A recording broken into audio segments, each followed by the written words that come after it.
Okay, today we're looking at Lecture 6 in the Winter 1931 term of Jung's Vision Seminars.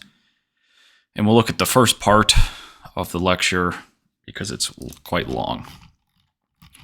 So remember, last time we were talking about the experience of the old mystery rites.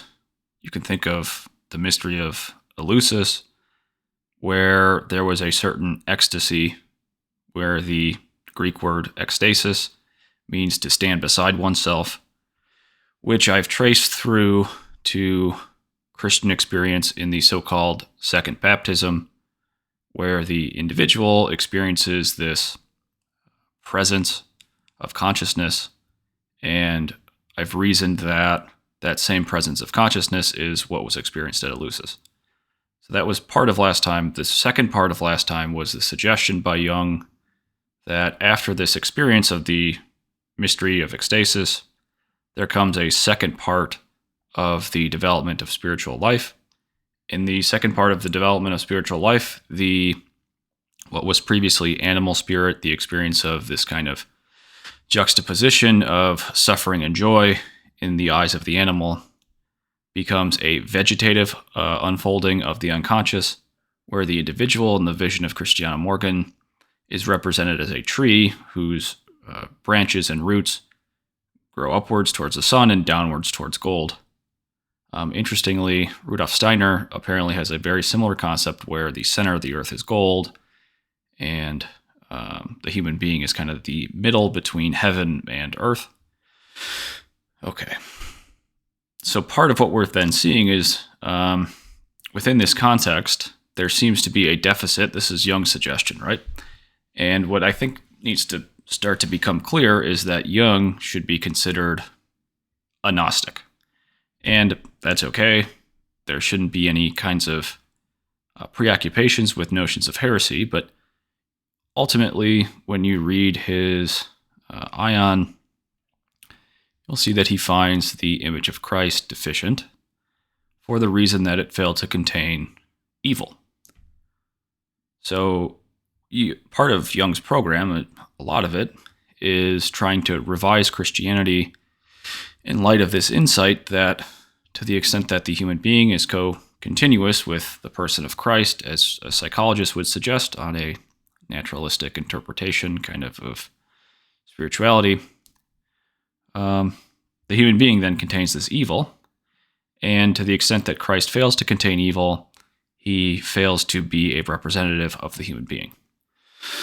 Okay, and we've traced that back in the last video we looked at, the last few videos and some other materials looked at the way Nestorius and Cyril of Alexandria had a very similar debate at the Council of Ephesus and ultimately Chalcedon, where Cyril wanted to maintain the single person of Christ, while Nestorius tended to suggest that there were two persons in Christ.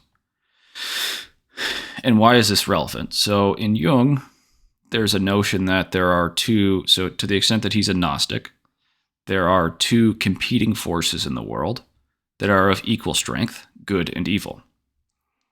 Although Jung would want to say something about entelechy, but probably, I think, ultimately wants to be amoral about it.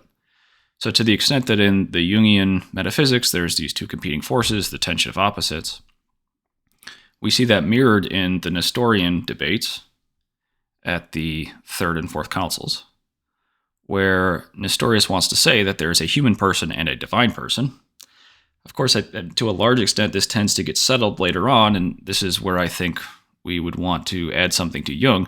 But for now, let's just talk through what Jung sees as the deficit of Christianity, namely the proper integration of the animal and vegetative spirits in the Christian tradition.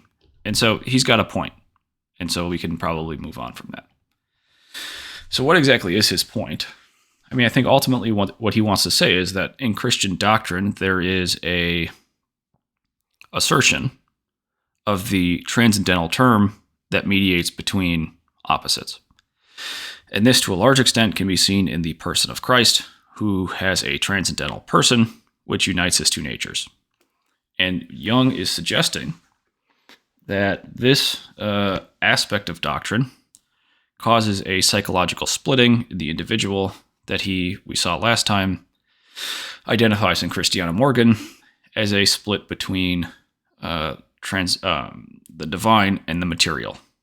So Christiana Morgan, it is suggested, holds this very high view of God as utterly impassible, to the extent that God is impassible and cannot be sort of we can't communicate with God. She looks for a substitute deity in the world around her, and that Jung finds is material. It's gold. It's also related to her, what Jung would say, deficits in feeling functions, to the extent that Christianity is sort of this calcified system of doctrine. It's afraid of the feeling function as too pagan. And so what Jung is trying to do is he's trying to inject the naturalism of paganism into Christiana Morgan's thought processes in order to kind of crumble the ivory tower intellectual Christianity and try to reunite her with a more natural mode of experiencing deity. So that's the idea. Okay. So we saw this starting to take place in the last vision where Christiana sees herself as the tree, which is the transcendental function. But now what we see is that the transcendental function between heaven and earth is not the imposition of a mediating deity, but it's a natural expression of the human being. In Christianity, we have one person who is both man and God. In Jung's psychology, we have heaven and earth, but the transcendental term is not deity. It is sort of the human life as the attempt to transcend the human and to rise to a higher level. So we see that Jung talks frequently about the way that the human individual can become inflated. He often says that Christiana is identified with the deity, and this is a consequence of her Christianity. And what she needs to do is to de-identify with the deity, to sever the participation mystique with the deity, and to become a more natural person. And this, he says, is coming to fruition now because Christiana is seeing herself as a natural vegetative process that unites the higher and the lower in the course of the lifespan, rather than what Jung would suggest, the accomplishment of that unification in the deity, in history, in Christ, right? So that's his problem with Christianity. Okay, so he goes on in this lecture to talk about the definition of the self. He says, as we've seen before, you probably already know, the self is the totality of a person's psyche, both its conscious and unconscious aspects. And within this psyche holds also a subset of the further collective unconscious. So here's where it seems quite straightforward to identify the Christian influences in Jung over against any claimed paganism, to the extent that he talks about a collective unconscious. What he must be talking about in the modern world is a collective unconscious that adheres in or is the product of some thinking thing. And that thinking thing is a hypostasis. And here it's quite straightforward then to argue logically that what Jung is maintaining here is a transcendent God, the nature of which is a hypostasis. Okay? So it's interesting how he would be at once a Gnostic and then have these, of course, very Protestant influences. It's why I think Jung is so fascinating, because on the one hand, it's almost as if he can't escape his orthodoxy. And at the same time, he's trying just so hard to be a good Gnostic.